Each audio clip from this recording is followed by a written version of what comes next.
વાત કરીએ કાકરાપાર જમણા કાંઠાની મુખ્ય કેનાલની। 2 દિવસ પહેલા સુરત જિલ્લામાંથી પસાર થતી કાકરાપાર જમણા કાંઠાની મુખ્ય કેનાલમાં મસમોટું ભંગાણ પડતા તોગાપુર ગામમાં પૂર જેવી સ્થિતિનું નિર્માણ થયું હતું। સિંચાઈ વિભાગે કેનાલ તૂટ્યા બાદ કેનાલના પાણી બંધ કરાવ્યા પણ 14 કલાકથી વધુ સમય પાણી ખાલી થતા થયો અને 2 દિવસમાં કામગીરી પૂર્ણ પણ કરી દીધી। પણ સવાલ એ થાય કે ભૂતકાળમાં 256 કરોડના ખર્ચે રિનોવેશન થયેલી કેનાલ આજે પણ ઠેર ઠેર તૂટેલી અવસ્થામાં છે।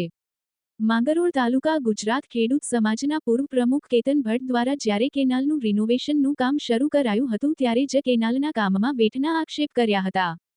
પહેલા જે ટેસ્ટિંગમાં કેનાલ ઠેર ઠેર તૂટી હતી ત્યારે તે વખતના સિંચાઈ મંત્રી નાનુ વાનાણીએ નિષ્પક્ષ તપાસ અને કાર્યવાહી કરવાની વાત કરી હતી, પરંતુ આજ દિન સુધી કોઈ કાર્યવાહી થઈ નથી। એટલે પહેલા લીમોદરા ગામ જળબંબાકારમાં ફેરવાયું અને હવે માંડવીનું તોગાપુર અને આવનાર દિવસોમાં કેનાલ નહીં તૂટે એની કોઈ ગેરંટી નથી। સાંભળો શું કહ્યું માંગરોળ ખેડૂત સમાજના માજી પ્રમુખ કેતન ભટ્ટે। ભૂતકાળની વાત કરીએ તો માંગરોળના લીમોદરા ગામ નજીક 2012ની આસપાસ ઉકાઈ ડાબા કાંઠાની મુખ્ય કેનાલમાં ગાબડું પડ્યું હતું અને આખું લીમોદરા ગામ બેટમાં ફેરવાઈ ગયું હતું। અને હવે કાકરાપાર જમણા કાંઠાની મુખ્ય કેનાલમાં 2 દિવસ પહેલા તોગાપુર ઉશકેર ગામ નજીક ગામડું પડતા તોગાપુર ગામની સીમમાં ખેતરો જળમગ્ન બની ગયા હતા અને કેટલાક ઘરોમાં પાણી ઘૂસી ગયા હતા। જોકે સિંચાઈ વિભાગે યુદ્ધના ધોરણે કામ કરી 2 જ દિવસમાં કેનાલમાં પડેલા ગાબડાની 90% કામગીરી પૂર્ણ કરી છે અને કદાચ આવનાર કલાકોમાં કેનાલમાં ફરી છોડવામાં આવશે। પણ સવાલ એ થાય છે કે આ કેનાલ હવે કોઈ જગ્યા પર નહીં તૂટે એની કોઈ ગેરંટી નથી, કેમ કે આજે પણ ડાબા અને જમણા કાંઠાની કેનાલો તૂટેલી હાલતમાં જોવા મળે છે। તેમાંની કાકરાપાર જમણા કાંઠાની મુખ્ય કેનાલ અનેક જગ્યા પર ધોવાઈ ગયેલી જોવા મળે છે। ખાસ કરીને મહુવેજ ચોકલેટ ફેક્ટરી નજીકથી નંદાવ ગામ સુધીના 4 કિલોમીટરના અંતરે 20મી વધુ જગ્યા પર તૂટેલી હાલતમાં જોવા મળે છે। જે હાલતમાં જમણા કાંઠાની કેનાલ છે એ જોતા આ કેનાલ ફરી તૂટે તો નવાઈ નહીં। રિપોર્ટર જગદીશ ભરવાડ, ન્યૂઝ 14 માંગરોળ। કેતન ભટ્ટ, માજી ખેડૂત સમાજ પ્રમુખ, માંગરોળ તાલુકા। ઉકાઈ કાકરાપાર જમણા કાંઠાનેર મુખ્ય કેનાલ, આ મુખ્ય કેનાલની તમે દુર્દશા તમે જોઈ શકો છો।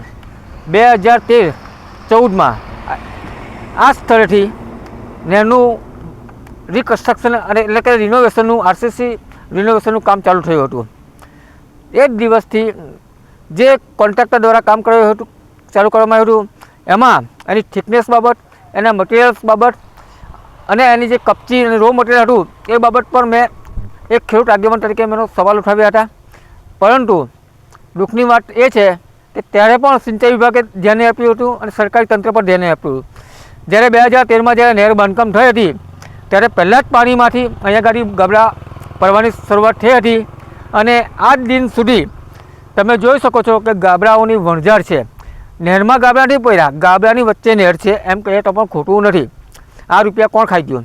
નરેન્દ્ર મોદી સાહેબ એમ કહે છે કે હું ખાતો નથી ને ખાવા દેતો નથી, તો મારે નરેન્દ્ર મોદી સાહેબને પણ પૂછવું છે કે આ તકરારી જે બાંધકામ છે એ બાંધકામ માટે જવાબદાર કોણ? અમે તો પૈસા ખાતા નથી, ખેડૂતોએ પણ પૈસા નથી ખાતા।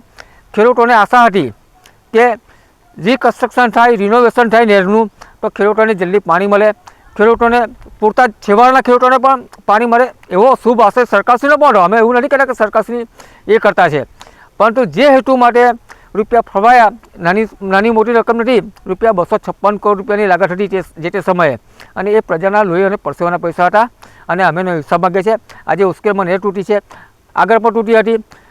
નુકસાન જે નહેર તૂટવાનું જે કારણ છે એ હલકી ગુણવત્તા જ છે, બીજું કંઈ નથી। હું આજે પણ કહું છું કે આ નહેર તૂટવાનું કારણ હલકી ગુણવત્તા છે। જે તે સમયે જો 2013માં જ્યારે આનું ધ્યાન કર્યું હતું ને તો આજે પરિસ્થિતિ ન થાય, ખેડૂતોનો ઊભા પાક સુકાઈ રહ્યા છે। હવે સામે હોળી છે એટલે તેવું વધારે નથી કહેવું, પણ આ બાબતમાં હજુ પણ હું તો જાહેરમાં કહું છું કે આ ભ્રષ્ટાચાર જેને કર્યો હોય ને એને સજા અપાવો। જય હિન્દ, જય ભારત, ભારત માતા કી જય।